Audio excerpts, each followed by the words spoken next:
How to fix Windows apps that won't open. This tutorial shows you how to repair or reset them directly through settings to get them working again. First, click the Start button and open the Settings app.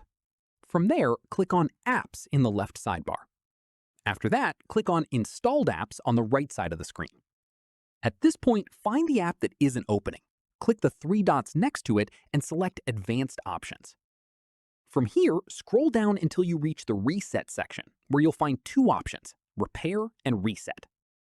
Following this, start with Repair first. This tries to fix the app by restoring any missing or corrupted files without affecting your saved data or preferences inside it. After that, click Repair and wait for the check mark to appear. Then try opening the app again to see if it's working.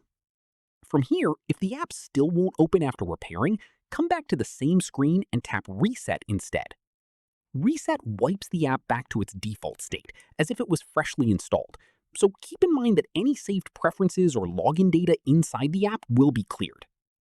Finally, once the reset is done, open the app again and it should launch without any issues. That's how you fix Windows apps that won't open.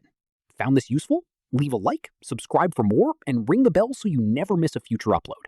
See you then.